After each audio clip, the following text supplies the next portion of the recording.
अस्सलाम वालेकुम नाज़रीन, आप देख रहे हैं प्रोग्राम दो टोक। मैं हूं किरण नाज। इन्ना लिल्लाहि व इन्ना इलैहि राजिऊन।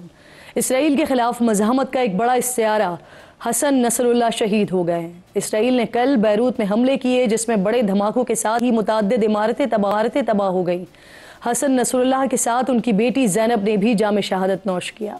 उनका बड़ा बेटा हादी 1997 में 18 साल की उम्र में पहले ही इसराइली हमले में शहीद हो चुका है। मशरिक़ वस्ता में मौजूद एक मामूली सी नाजायज़ इसराइली रियासत दुनिया को जंग के दहाने पर ले आई है। गज़ा में सिर्फ एक साल में 41,000 से ज़ायद मासूम फ़लस्तीनियों को शहीद करने वाले इसराइल ने अब लबनान को तख्ता मश्क बना लिया है और आहिस्ता आहिस्ता ज़ालिम इसराइल अपने कदम दीगर मशरिक़ वस्ता के ममालिक की तरफ बढ़ा रहा है। एक हफ्ते के दौरान लबनान में बमबारी करके 700 से ज़ायद अफराद को शहीद कर चुका है। हिज़्बुल्लाह ने हसन नसरुल्लाह की शहादत के साथ ही इसराइल के खिलाफ लड़ाई, फ़लस्तीन और लबनान के अवाम के दिफा और हिमायत जारी रखने का ऐलान कर दिया है। हसन नसरुल्लाह की शहादत के बाद हिज़्बुल्लाह के सीनियर रहनुमा नईम कासिम अबूरी सरबराह मुकर्रर हो गए हैं। आलमी मीडिया की रिपोर्ट्स का कहना है कि हाशिम सफ़ीउद्दीन को हिज़्बुल्लाह का सरबराह मुंतखब किए जाने का इम्कान है। Hashim Safiuddin Hezbollah executive council के सरबराह और हसन नसरुल्लाह शहीद के खालाजाद भाई हैं। 2 माह पहले फ़लस्तीनी तंजीम हमास के सरबराह इस्माइल हनिया को भी इसराइल ने ईरान के अंदर हमला करके शहीद कर दिया था।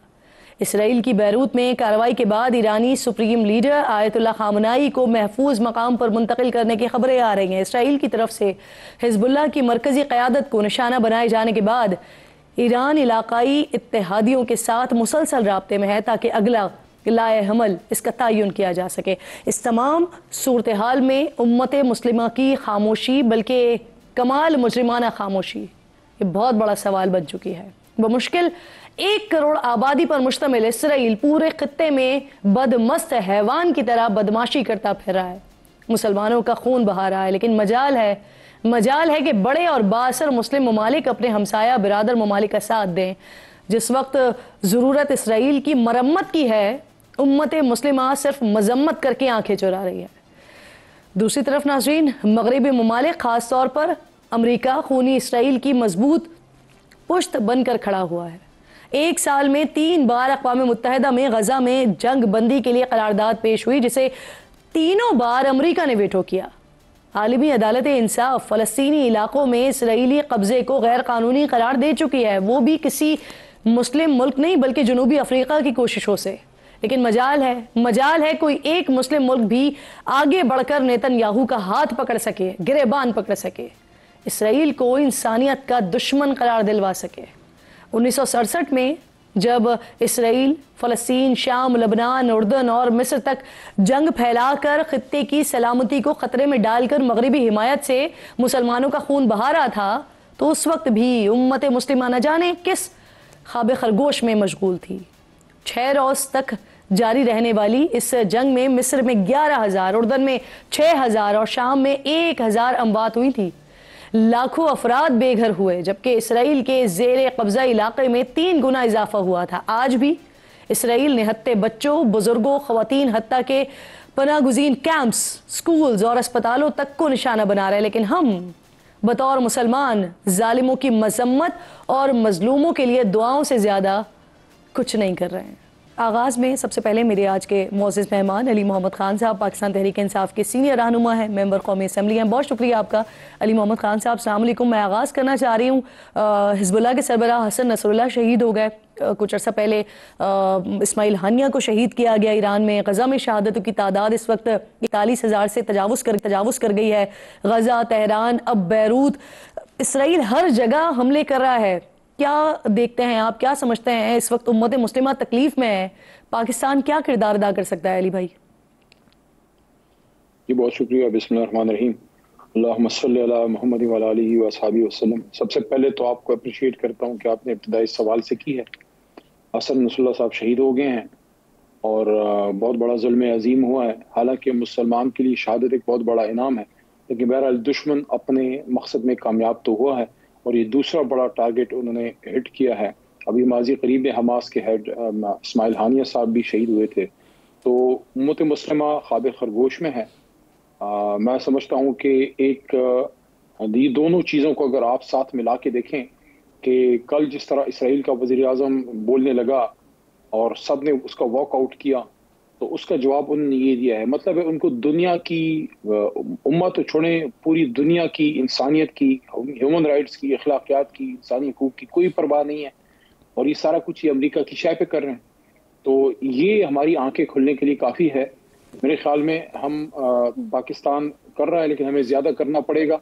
उम्मत मुस्लिमा को इकट्ठा करना पड़ेगा, OIC को रीएक्टिवेट करना पड़ेगा। मेरे ख्याल में हमारे वजीर खारजा को तमाम उम्मत मुस्लिमा के कम अज़ कम कैपिटल्स को टच करना चाहिए।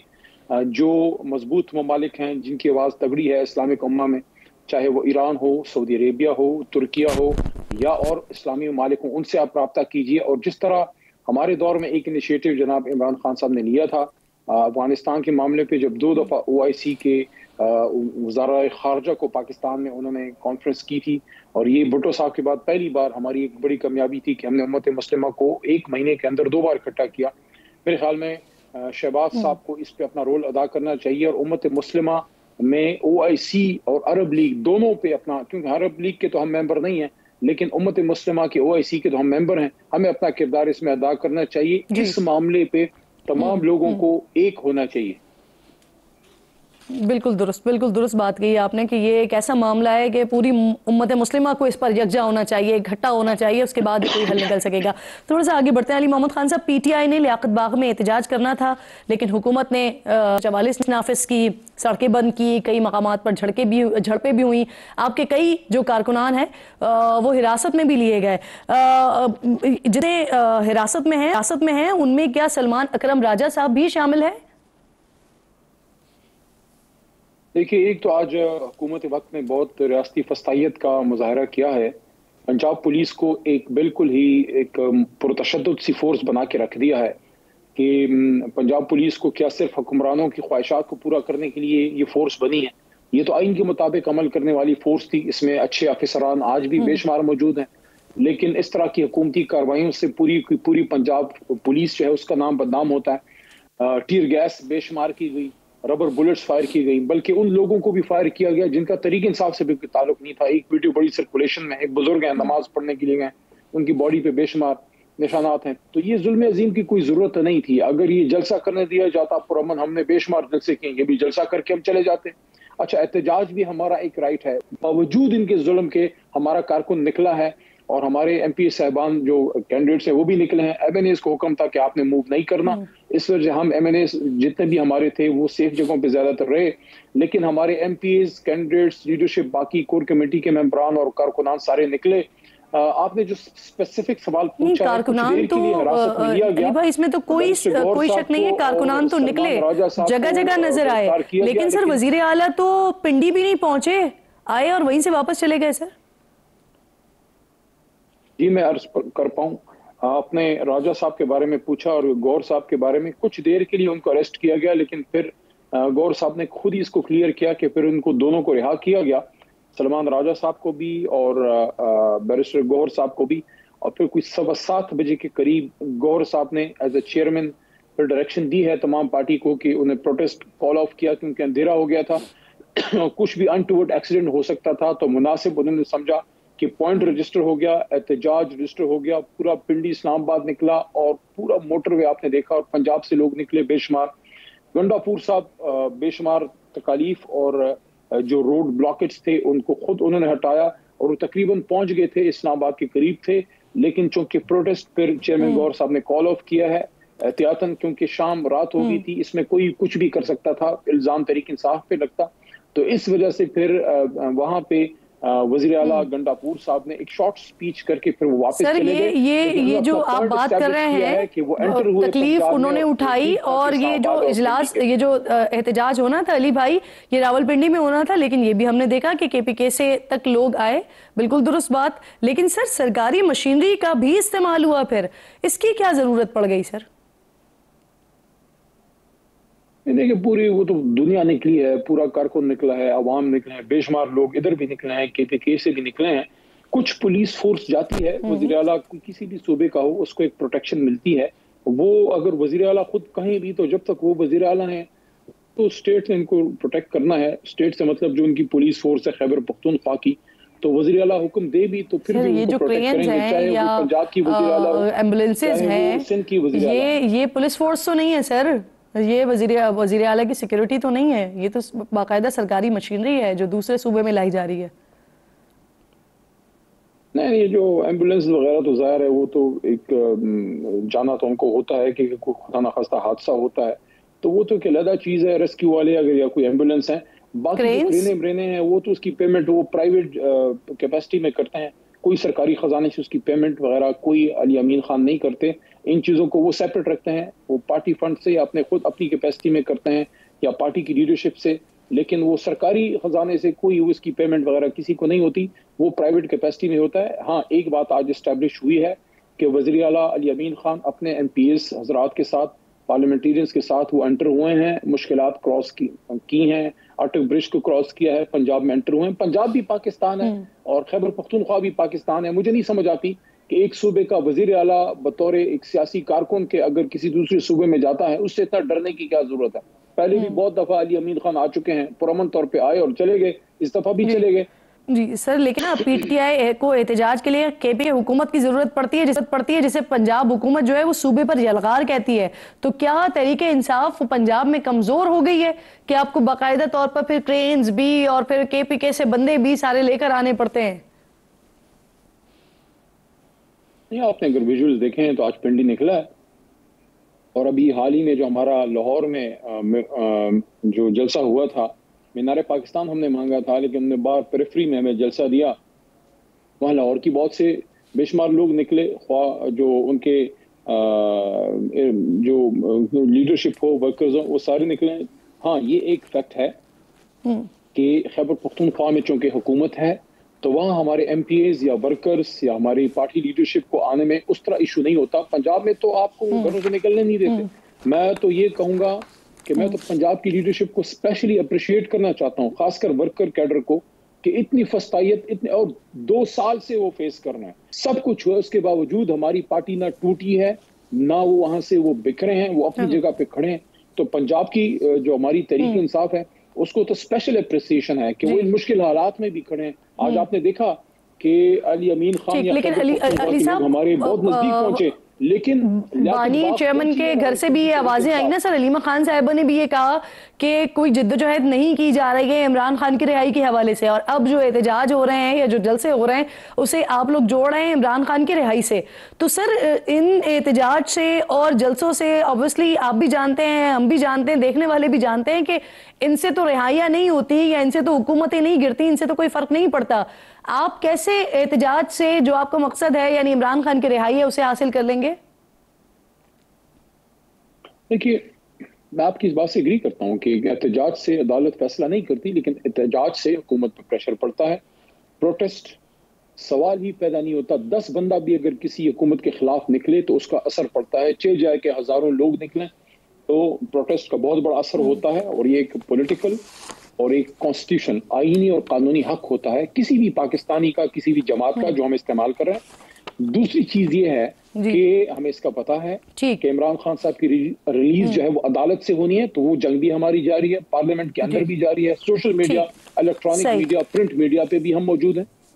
बिल्कुल ठीक। अब इसको क्विकली मैं आगे लेकर बढ़ती हूँ अली भाई। ये जो आईनी तरमीम वाला मामला है, इसके मुसव्विदे पर 3 अलग अलग काम हो रहे हैं। मौलाना फजल रहमान साहब की जमात भी काम कर रही है, पाकिस्तान पीपल्स पार्टी भी काम कर रही है, हुकूमत भी काम कर रही है। तो आपका क्योंकि पार्लियामेंट में इत्तेहाद है JUIF के साथ, तो सर क्या कोई इनपुट आपसे ली गई है या आप लोगों की तरफ से दी जाएगी या दी गई है JUIF को?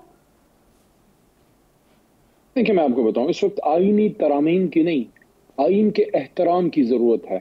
आइन में जितनी बुनियादी इंसानी हकूक और पॉलिटिकल राइट्स हैं, पहले उनको तो आप दें, पहले मौजूदा आइन पे तो अमल करें। आईनी तरामीम का ये आपको कहां से जो है शौक चढ़ गया रात के 12 बजे, और हमारे 10 मेंबरान को यानी JUIF के जो TORs हैं, जो मुसव्विदा है, उसके ऊपर आपका कोई इनपुट नहीं है? इन हालात में कौन सी आईनी तरामीम? देखें, आईनी तरामीम इस वक्त हुकूमत का एक हरबा है।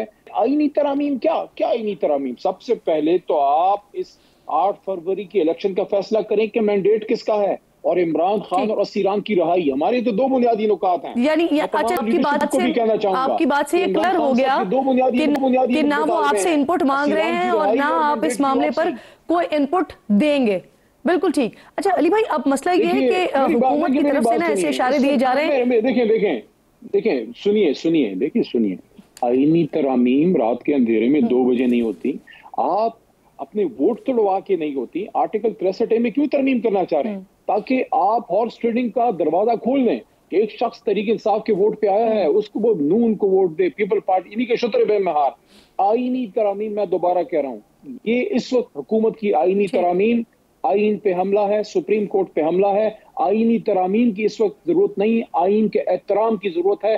तहरीक इंसाफ का मुतालबा है, मैंडेट को वापस करो, इमरान खान और असीरान को रहा करो, उसके बाद किसी तरामीम वगैरह पे बात होगी। ये इस वक्त मामला टालने की कोशिश है। बहुत बहुत शुक्रिया। आप कह रहे हैं कि मैंने आपसे कहा कि कोई इनपुट आपकी तरफ से दिया जा रहा है या JUIF कोई इनपुट आपसे ले रही है, तो आप कह रहे हैं कि इस वक्त किसी आईनी तरमीम की जरूरत ही नहीं है। बहुत बहुत शुक्रिया अली मोहम्मद खान साहब, प्रोग्राम में आप साथ मौजूद थे सर। इंतहाई मौजूद मेहमान है मेरे आरिफ हबीब साहब, बिजनेसमैन है। बहुत शुक्रिया आरिफ साहब। सर सबसे पहले ये फरमाइए, कल आर्मी चीफ से आप लोगों की मुलाकात हुई है सर, बड़ी तवील मुलाकात रही है, तकरीबन 4 घंटे की। क्या डिस्कस हुआ सर इस मुलाकात में? क्या यकीन दहानियाँ करवाई गई आपको और क्या शिकायत भी की गई है बिजनेस कम्युनिटी की तरफ से सर? जी आई थिंक कल जो है वो बहुत ही यूज़फुल मीटिंग जो है वो रही थी चीफ ऑफ आर्मी स्टाफ के पास। आपको पता है कि वो पहले लास्ट ईयर भी वो 3 सितंबर को जो है उन्होंने इसी किस्म की मीटिंग की थी।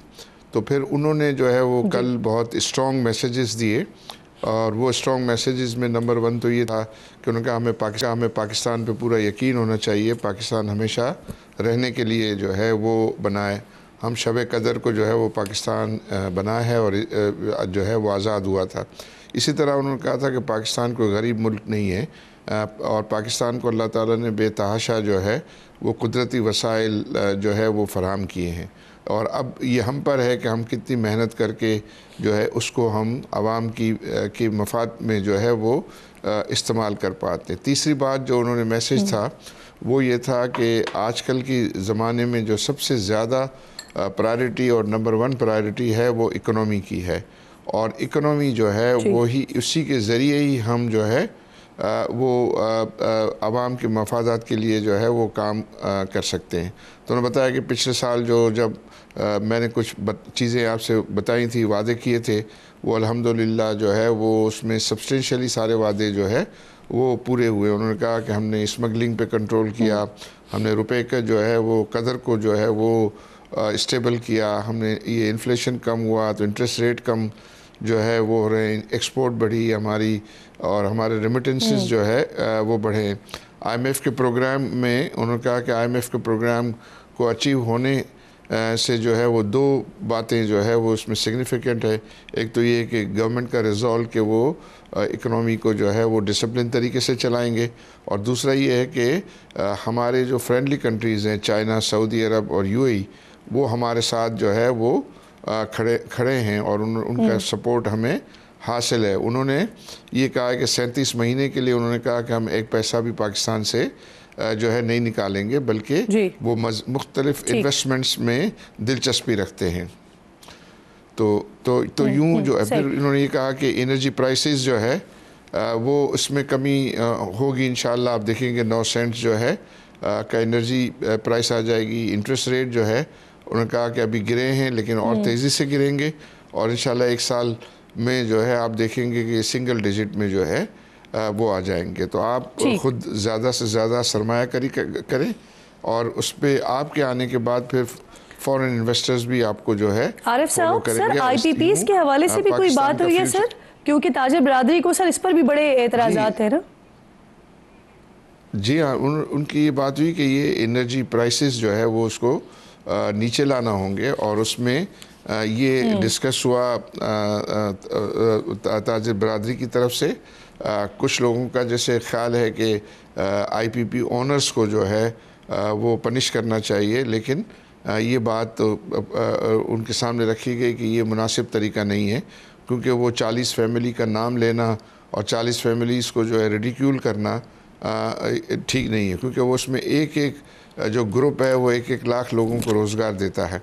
तो उस पर उन्होंने बिल्कुल कहा, उन्होंने कहा किसी किस्म की कोई कोर्शन का वाला मामला नहीं है, हम उनके साथ मामलात करेंगे। और दूसरा, जो एनर्जी प्राइसेस कम करने की जो और एवेन्यूज़ हैं उन पर हम यानी काम कर रहे हैं कमेटीज़, और उसके ज़रिए जो है वो सर वो जो कैपेसिटी पेमेंट है उसके हवाले से उसमें कोई रीनिगोशिएट हो रहा है?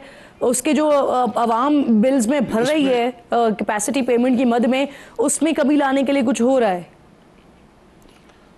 जी, उसमें जो कमी लाने के लिए उसमें जो इक्विटी रिटर्न है उस पे उसका इतना जो है वो इम्पेक्ट नहीं है।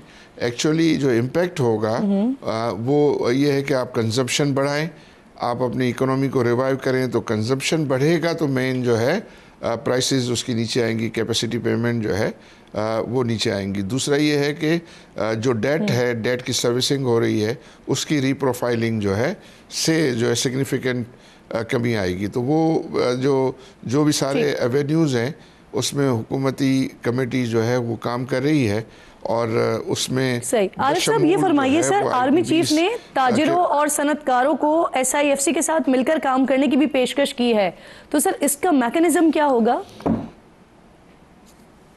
उसका मैकेनिज्म तो ऑलरेडी उन्होंने जो है वो बताया हुआ है कि वो चार सेक्टर्स जो है वो आइडेंटिफाई हुए हैं SIFC के लिए, एग्रीकल्चर, माइनिंग, IT और जो एनर्जी। इसके साथ ये बताया गया कि ये कंस्ट्रक्शन को भी आप उसमें शामिल करें, क्योंकि कंस्ट्रक्शन जो है वो बहुत इम्पोर्टेंट सेक्टर है पाकिस्तान के तनाजुर में, कि वो सेकंड लार्जेस्ट एम्प्लॉयर है।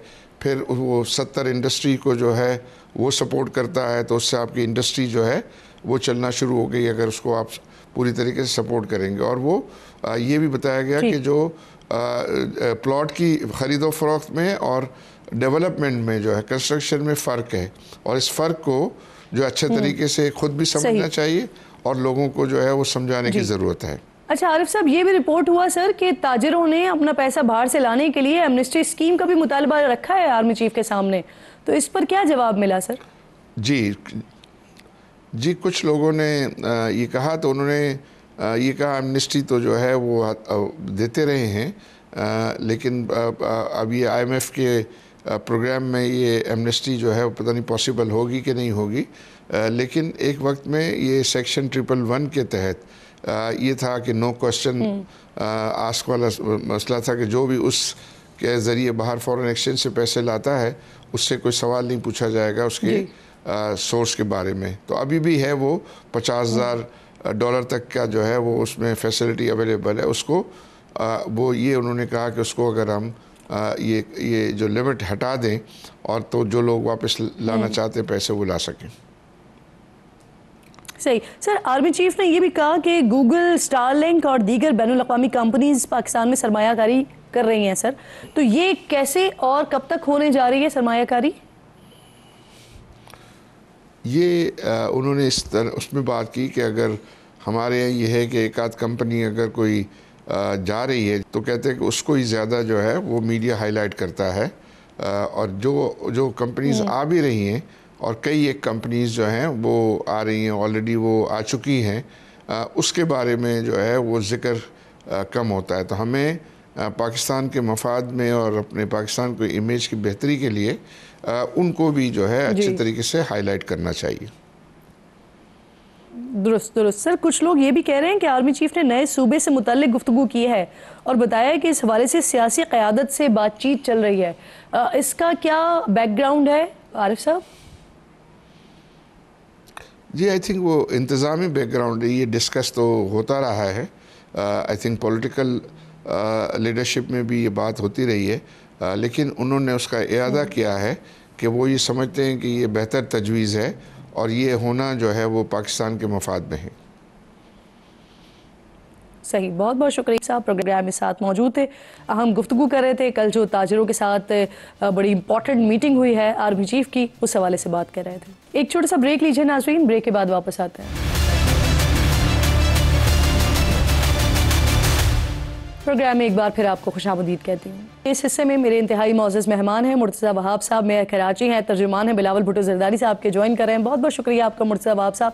सर, सबसे पहले ये फरमाइए, सुप्रीम कोर्ट में अगले हफ्ते 63A समेत अहम केसेस की समाअत होने जा रही है, लेकिन जिस प्रोसीजर कमेटी ने बेंच तश्कील दिए हैं, इस कमेटी पर भी सुप्रीम कोर्ट के अंदर से ही एतराज़ात उठे हैं। सर, अगर जजेस बेंच में बैठने से ही इनकार कर दें मुर्तज़ा वहाब साहब, फिर क्या होगा सर? देखिए, नेचुरली इसको कानूनी पैराए में देखने की ज़रूरत है।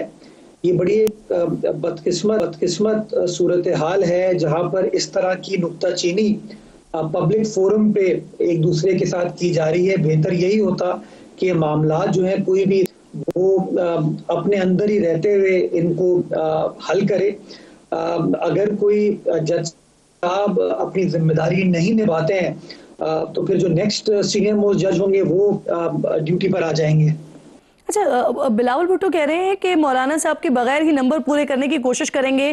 कल राना सनाउल्लाह साहब भी हमारे एक प्रोग्राम में ये बात कह चुके हैं सर, लेकिन ये सब तो उसी वक्त होगा ना जब ये 63A वाला जो फैसला है वो रिवर्ट हो, वो तब्दील हो। अगर वो तब्दील नहीं होता तो फिर क्या स्ट्रैटेजी होगी आप लोगों की नंबर पूरे करने के लिए? देखिए, दो चीजें हैं किरण। सबसे पहले तो किसी भी सियासी जमात से अगर पूछें आप 63A के बारे में, किसी वकील से पूछें तो बड़े एहतराम के साथ हमारा कंटेंशन या हमारा पॉइंट ऑफ व्यू ये है कि उस जो फैसला सुप्रीम कोर्ट की जानिब से आया था वो आइन के ऐन मुताबिक नहीं था। उस फैसले के अंदर तशरीह के नाम पर कुछ अल्फाज को 63A के अंदर ऐड कर दिया गया।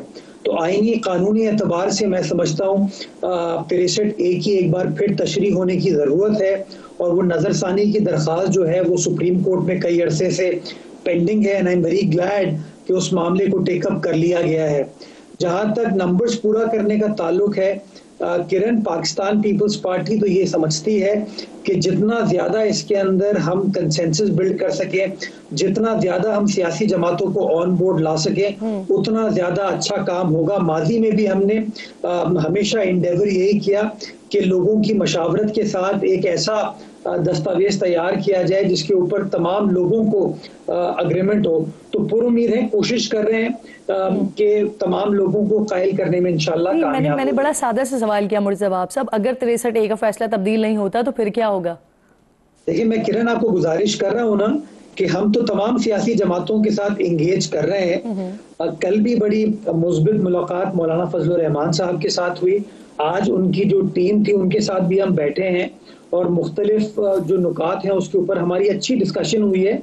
तो हम तो पूरी समझते हैं कि सिचुएशन को हम हल करने में कामयाब हो पाएंगे, और मौलाना साहब की सियासी जमात जो है इंशाअल्लाह इस आईनी अदालत की क्रिएशन में बिलावल साहब का, पाकिस्तान पीपल्स पार्टी का और मानदा सियासी जमातों का इंशाअल्लाह साथ देगी। और फिर अक्टूबर के पहले हफ्ते तक ये असेंबली में टेबल हो जाएगी। अगेन किरण, ये फैसला तो हुकूमत को करना है कि वो उस बिल को कब टेबल करते हैं। हमारा जो टारगेट है पीपल्स पार्टी का, क्योंकि बार बार ये जो टाइमिंग को मीडिया पे मैं देख रहा हूँ उछाला जा रहा है, इस मामले को पॉलिटिसाइज करने की कोशिश की जा रही है कि फलां सियासी जमात कहती है कि हम फलां के साथ हैं, फलां कहती है हम फलां के साथ हैं। पीपल्स पार्टी ये समझती है कि ये जो नोशन है कॉन्स्टिट्यूशनल कोर्ट का, हम इसके कॉन्सेप्ट में बिलीव करते हैं और इसकी अमल दरामद के लिए कोशा है। नेचुरली जब तक नंबर पूरे नहीं होंगे तब तक ये टेबल हुकूमत नहीं करेगी। तो मुझे लगता है कि इंशाल्लाह नंबर्स पूरे हो जाएंगे, और नंबर्स पूरा करने के बाद इसको टेबल, और जो भी प्रोसीजर होगा वो आइन और कानून के मुताबिक सुप्रीम कोर्ट के फैसलों की ऐन रोशनी में किया जाएगा। इसके डॉक्यूमेंट पे मुर्तज़ा साहब आप लोग भी तो काम कर रहे थे ना, उसकी तैयारी कहाँ तक पहुंची है? पीपल्स पार्टी का जो मुसव्वदा है वो तैयार हुआ है। हम आईनी अदालत के हवाले से बिल्कुल क्लियर हैं, बड़े क्लैरिटी के साथ आगे बढ़ रहे हैं, और इंशाल्लाह हम पुरुम्मीद हैं कि हमारे इस पॉइंट के ऊपर हम कंसेंसस बिल्ड करने में कामयाब हो पाएंगे। और मुर्तज़ा साहब कुछ बताइएगा, क्या है आपके इस मुसव्वदे में सर? इसके अंदर आईनी अदालत का जिक्र है कि आईनी अदालत होनी चाहिए। आईनी अदालत के अंदर जो है जो कॉन्स्टिट्यूशनल मैटर्स हैं वो आने चाहिए, और उसके अंदर एक मुतवाज़न जुडिशल कमीशन होना चाहिए उसकी अपॉइंटमेंट के लिए। तो इस तरह के मंदरजात हैं जो इंशाल्लाह जैसे ही उसके ऊपर हम बाकी अपने दोस्तों को कायल कर लेंगे, उस डॉक्यूमेंट को पब्लिक कर दिया जाएगा। अच्छा, इसी मामले से जुड़ा हुआ एक और मामला भी, बिलावल भुट्टो साहब कह रहे हैं कि उन्हें कोई इस बात का शक नहीं है कि 26 अक्टूबर को मंसूर अली शाह साहब अगले चीफ जस्टिस होंगे, लेकिन मुर्तज़ा साहब कुछ लोग इस बारे में शको शुबे का इजहार कर रहे हैं। पाकिस्तान तहरीक इंसाफ को चलें ठीक है, अपोजिशन जमात है आपकी, उसको तो छोड़ दें, दूसरी तरफ सर पाकिस्तान मुस्लिम लीग नून को छोड़ने वाले जो लोग हैं वो भी इस बात पर शको शुबे का इजहार कर रहे हैं, जैसे कि शाहिद खान अब्बासी साहब। तो सर उनके शक को क्लियर करेंगे? देखिए, मैं समझता हूँ कोई शख्स भी जो चीज़ों को फॉलो करता है उसको मफरूज़ों से, शुकूक व शुबहात से बाहर निकल के ब्लैक एंड वाइट के ऊपर बात करने की ज़रूरत है, सोचने की ज़रूरत है। अगर आप आईने पाकिस्तान का मुताला करें तो वो वाज़े अल्फाज में ये कहता है कि जो चीफ जस्टिस होगा वो चीफ जस्टिस सीनियर मोस्ट जज होगा सुप्रीम कोर्ट का। ये आर्टिकल 176 में लिखा हुआ है। उसके बकौल मंसूर अली शाह साहब जो हैं वो सीनियर मोस्ट जज हैं सुप्रीम कोर्ट के, और उसके मुताबिक जैसे ही फैज ईसा साहब का टर्म खत्म होता है फौरी तौर पर जो मंसूर अली शाह साहब हैं वो चीफ जस्टिस के ओहदे का हल्फ उठा लेंगे। इसमें कोई हमारे जहनों में डाउट नहीं है। और जो मैंने मीटिंग्स की हैं, जो मैंने मुताला किया है मुसव्वदे का, उसमें कहीं पर इस शिक की तरमीम प्रपोज नहीं की गई है। ठीक, आखिर में मुझे मुर्तज़ा साहब ये बता दीजिएगा, कल आर्मी चीफ की ताजिरों से मुलाकात हुई है और बड़ी तवील मुलाकात थी, तकरीबन 4 घंटे ये मुलाकात जारी रही, और इस मुलाकात में मौजूद जो ताजिर मौजूद थे वो बता रहे हैं कि आर्मी चीफ ने उन्हें बताया कि नए सूबे से मुतालिक सियासी क़यादत के साथ डायलॉग हो रहा है। तो सर पाकिस्तान पीपल्स पार्टी का क्या मौक़िफ़ है इस पर? देखिए, पीपल्स पार्टी हमेशा से बड़ी क्लैरिटी के साथ इस बात को बयान करती है कि जो सूबों की क्रिएशन के हवाले से तरीक़ेकार है वो आईने पाकिस्तान में दर्ज है।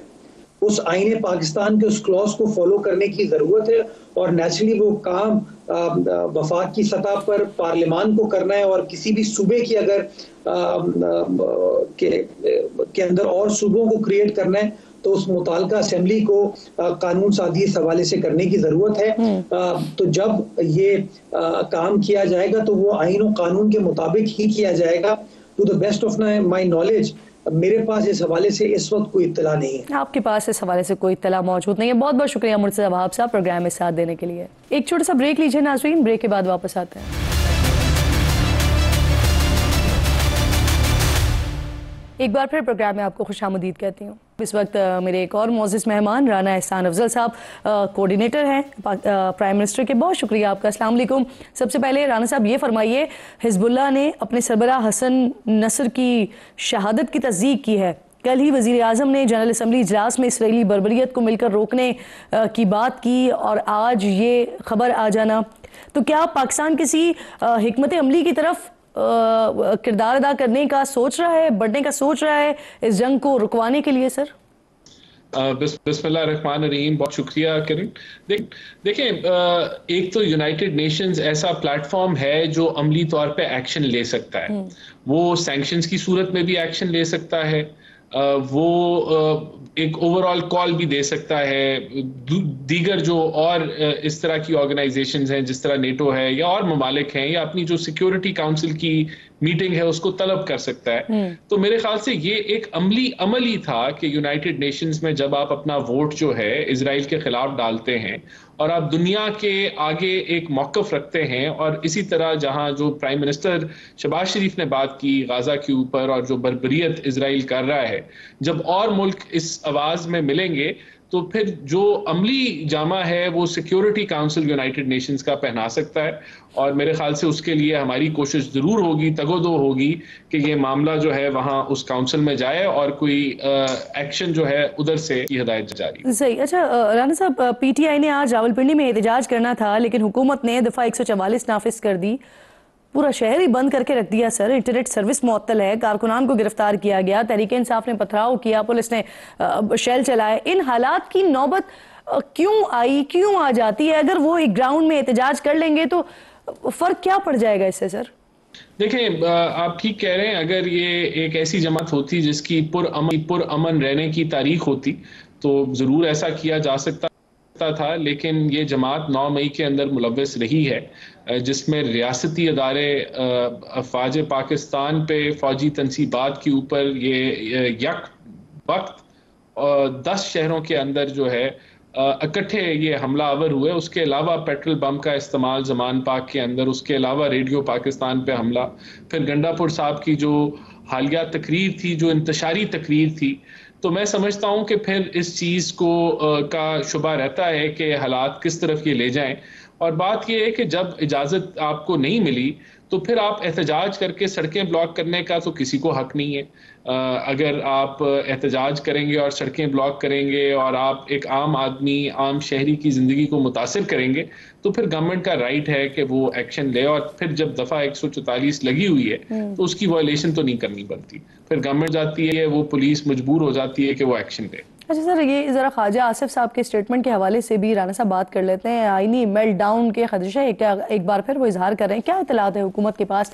क्या हो सकता है ये? क्योंकि इससे पहले भी उन्होंने जब आईनी मेल्ट डाउन की बात की थी, जब तारीख दी थी तो वो अक्टूबर की तारीख दी थी, और अब अक्टूबर शुरू होने में 2 रोज बाकी रह गए और एक बार फिर उनकी तरफ से ये स्टेटमेंट आ जाना।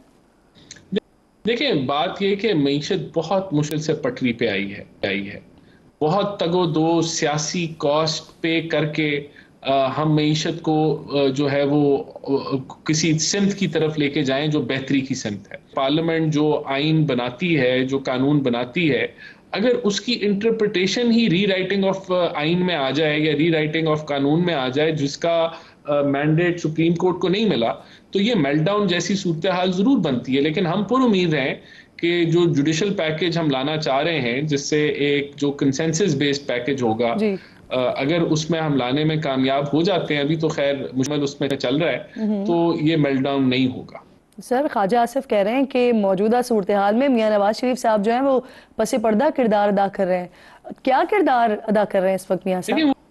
वो पार्टी के सदर हैं, वो मुशावरती अमल में अपना किरदार अदा करते हैं और वो लोगों को जब उनसे राय ली जाती है वो राय भी देते हैं। लेकिन वो उनका एक बड़ा एक्सपीरियंस है, उन्होंने मुल्क को बड़े बहरानों से निकाला है मियां नवाज शरीफ ने, तो उनके के साथ मुशावरत जारी और किरदार जो है वो अदा कर रहे हैं। अच्छा सर, वजीर आजम साहब के मुशीर राना सनाउल्लाह साहब वो भी ये बात कर रहे हैं कि आईनी तरमीम जो है वो मौलाना के बगैर मंजूर करवाई जा सकती है।